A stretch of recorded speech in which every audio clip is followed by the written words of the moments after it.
ಪ್ರೇಮದ ಊರಲ್ಲಿ actually teaser ನೋಡಿದ ತಕ್ಷಣ ತುಂಬ ಎಮೋಷ್ನಲ್ ಆದೆ ನಾನು.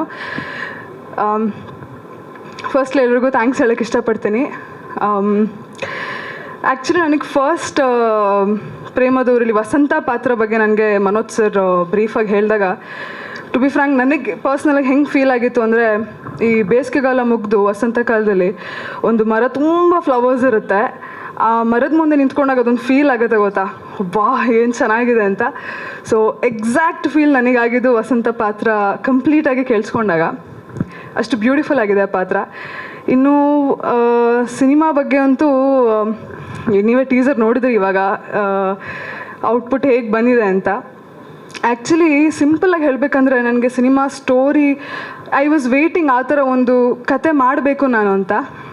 ಆ ಕತೆ ಬಗ್ಗೆ ಸಿಂಪಲ್ಲಾಗಿ ಹೇಳಬೇಕಂದ್ರೆ, ಈ ಕಾಮನ ಬಿಲ್ಲಲ್ಲಿ 7 ಬಣ್ಣ ಆ್ಯಕ್ಚುಲಿ ಒಂದೊಂದು ಭಾವನೆಯನ್ನು ರೆಪ್ರೆಸೆಂಟ್ ಮಾಡುತ್ತೆ. ಸೊ ಅಷ್ಟು ಭಾವನೆಗಳು ತುಂಬಿರುವಂಥ ಕತೆ ಅದು ಪ್ರೇಮದ ಊರಲ್ಲಿ, ಸುಂದರವಾದ ಪ್ರೇಮದ ಕತೆ ಅದು. ಸೊ ನಾನು ಸಿಕ್ಕಾಪಟ್ಟೆ ವೇಟ್ ಮಾಡ್ತಾ ಇದ್ದೀನಿ ರಿಲೀಸ್ ಬೇಗ ಆಗಲಿ ಅಂತ. ತುಂಬ ಅದ್ಭುತವಾದ ಕತೆ. ಆ್ಯಕ್ಚುಲಿ ಒಬ್ರೊಬ್ರ ಹತ್ರ ಒಂದೊಂದು ಕಲ್ತಿದ್ದೀನಿ ನಾನು. ರಂಗಾಯಣ ರಘು ಸರ್ ಆ್ಯಕ್ಚುಲಿ ನಾನು ತುಂಬ ದೊಡ್ಡ ಅಭಿಮಾನಿ ಅವ್ರದ್ದು. ಸೊ ಈ ಮೂವಿಲಿ ಅವ್ರು ಮಾಡ್ತಿದ್ದಾರೆ ಅಂತ ಗೊತ್ತಾದ ತಕ್ಷಣ ಸಿಕ್ಕಾಬಡೆ ಖುಷಿಯಾಗಿತ್ತು. ತುಂಬ ನರ್ವಸ್ ಆಗಿದೆ ಇನ್ಫ್ಯಾಕ್ಟ್ ನಾನು. ಸೊ ಫಸ್ಟ್ ಏನು ಕಲಿತೆ ಅಂದರೆ, ಆ್ಯಕ್ಟಿಂಗ್ ಅಂದಾಗ ಬರೀ ನಾವು ಒಬ್ಬರೇ ಆ್ಯಕ್ಟ್ ಮಾಡೋದಲ್ಲ. ಸೊ ಇವಾಗ ಅವರು ಸ್ಪಾಂಟೇನಿಯಸ್ಸಾಗಿ ಒಂದು ಹೈಫೈ ಕೊಡೋದಾಗಲಿ, ಸ್ಪಾಂಟೇನಿಯಸ್ ಆಗಿ ಹಿಂಗೆ ಭುಜದ ಮೇಲೆ ಕೈ ಇಟ್ಕೊಂಡು ಮಾತಾಡೋದಾಗಲಿ, ನನಗೆ ಇವಾಗ ಒಂದೊಂದು ಸೆಕೆಂಡ್ ನರ್ವಸ್ ಆಗ್ತಾಯಿದೆ. ಬಟ್ ಆ ಇನ್ಸ್ಟೆಂಟ್ ರಿಯಾಕ್ಟ್ ಮಾಡ್ತೀವಲ್ಲ ನಾವು, ಅದು ತುಂಬ ಇಂಪಾರ್ಟೆಂಟ್ ಆಗುತ್ತೆ. ಸೊ ಅದು ಫಸ್ಟ್ ನಾನು ಸರಿಂದ ಕಲಿತೆ.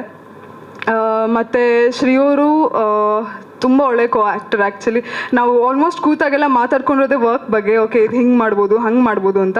ಆ್ಯಂಡ್ ತುಂಬ ಚೆನ್ನಾಗಿ ಕಂಫರ್ಟ್ ಝೋನ್ ಕ್ರಿಯೇಟ್ ಮಾಡಿಕೊಟ್ರಿ. Thank you so much. Because ಅದೊಂದು ಮೇನ್ ಕಂಫರ್ಟ್ ಝೋನ್ ಇರಬೇಕು ನಿಮಗೆ ಆ ಕೋ-ಆರ್ಟಿಸ್ಟ್ ಜೊತೆ ಹಂಗೆ ಮಾಡಬೇಕಂತಂದರೆ. ಸೊ ನಿಮ್ಮ ಕಾಂಬಿನೇಷನ್ ತುಂಬ ಮಜಾ ಆಯಿತು ನಿಮ್ಮ ಜೊತೆ ಮಾಡುವಾಗ. It was very fun. Thank you. And Tapaswini ಅವ್ರು ಆ್ಯಕ್ಚುಲಿ ನಮ್ಮದು ಕಾಂಬಿನೇಷನ್ ಅಷ್ಟು ಸಿಕ್ಕಿಲ್ಲ ಮಾಡೋಕ್ಕೆ. ಬಟ್ ನಾನು ಒಂದ್ಸಲಿ ಓಕೆ ನಾನು ನೋಡಬೇಕು ಅವ್ರ ಪರ್ಫಾರ್ಮೆನ್ಸ್ ಅಂತ ಶೂಟಿಂಗಿಗೆ ಹೋಗಿದ್ದೆ, ಅವ್ರದ್ದು ಸ್ಕೆಡ್ಯೂಲ್ ಇರಬೇಕಾದ್ರೆ. ತುಂಬ ಚೆನ್ನಾಗಿ ಮಾಡಿದ್ರಿ ನೀವು. ಆ್ಯಂಡ್ ಅವ್ರು ಮಾತಾಡ್ತಿದ್ರು ಒಂದ್ಸಲ ಹಿಂಗೆ ನೋಡ್ತಾ ಇರ್ಬೇಕು ಅನಿಸುತ್ತೆ ನನಗೆ ಅಂತ ಕ್ಯೂಟಿ ಪಾಯಿ ಅವರು. ಸೊ ಎಲ್ಲರಿಂದನೂ ಕಲಿಯೋದು ಸಿಕ್ತು. ಇನ್ನು ಮನೋಜ್ ಸರ್ ಬಗ್ಗೆ ಹೇಳಬೇಕಂದ್ರೆ, ಆ್ಯಕ್ಚುಲಿ ನಾನು ಮೂವಿಲಿ ಏನು ಮಾಡಿದ್ದೀನಿ ಅದಕ್ಕೆ ಕಾರಣನೇ ಅವರು ಅಂತ ಅನಿಸುತ್ತೆ. ಯಾಕಂತಂದರೆ ನನ್ನಿಂದ ಆ್ಯಕ್ಟಿಂಗ್ ತೆಗ್ಸಿರೋದಾಗಿರ್ಬೋದು, ಅವರು ನರೇಟ್ ಮಾಡೋದಾಗಿರ್ಬೋದು, ಎಲ್ಲನೂ ಅವರೇ ಕಾರಣ ಅಂತ ಅನ್ಸುತ್ತೆ ನನಗೆ. ಸೊ ಅಷ್ಟು ಸುಂದರವಾದ ಕತೆಗೆ ಎಷ್ಟು ಟೈಮಿಂದ ಕಾಯ್ತಾ ಇದ್ದೆ ನಾನು. ಆ್ಯಂಡ್ ಫೈನಲಿ ಅದು ಸಿಕ್ತು. ಆ್ಯಂಡ್ ರಿಲೀಸಿಗೆ ವೆಯ್ಟ್ ಮಾಡ್ತಾ ಇದ್ದೀನಿ. Devendra sir thank you so much. ನಿಮಗೆಲ್ಲ ನನಗೆ ಆ ವಸಂತ ಕ್ಯಾರೆಕ್ಟರ್ನ ಅದೊಂದು ನಂಬಿಕೆ ಮೇಲೆ ನನಗೆ ಕೊಟ್ರಿ ಮಾಡೋಕ್ಕೆ. ಸೊ ನನ್ನ ಲೈಫ್ ಟೈಮ್ ಗ್ರೇಟ್ಫುಲ್ ಆಗಿರ್ತೀನಿ. Raj sir thank you so much. ತುಂಬ ಚೆನ್ನಾಗಿ ಒಂದೊಂದು ಮೊಮೆಂಟ್, ಒಂದೊಂದು ರಿಯಾಕ್ಷನು ತುಂಬ ಬ್ಯೂಟಿಫುಲ್ಲಾಗಿ ಕ್ಯಾಪ್ಚರ್ ಮಾಡಿದ್ದೀರಾ ನೀವು. So whole team sir, beautiful music sir. ನನಗಲ್ಲಿ ಕೂತ್ಕೊಂಡು ಕೇಳಬೇಕಾದ್ರೆ ಆ್ಯಕ್ಚುಲಿ ಮ್ಯೂಸಿಕ್ಗೆ ನನ್ನ ಕಣ್ಣೀರು ತುಂಬ್ತಾಯಿತ್ತು ಅರ್ಧ, to be frank. Beautiful sir. Thank you so much for the whole team. ಎಲ್ಲರೂ ನೋಡಿ ಮೂವಿನ ಸಪೋರ್ಟ್ ಮಾಡಿ. ಇಲ್ಲ ಯಾಕೆ ನೀವು ಲಂಗ ದಾವಣಿಲಿ ನೋಡಿಲ್ವಾ ನನ್ನ? ಹಾಂ, ಹಂಗಾರೆ ನಿಮಗೆ ಜಾಸ್ತಿ ಅದು ಇಷ್ಟ ಆಯಿತು ಅನಿಸುತ್ತೆ ಅದಕ್ಕೆ. ಇಲ್ಲ, ಇದರಲ್ಲಿ ಎಷ್ಟು ಇದೆಯೋ ಲಂಗ ದಾವಣಿಲೂ ಅಷ್ಟೇ ಸೀನ್ಸ್ ಇದೆ ನಂದು. Any questions? Thank you so much.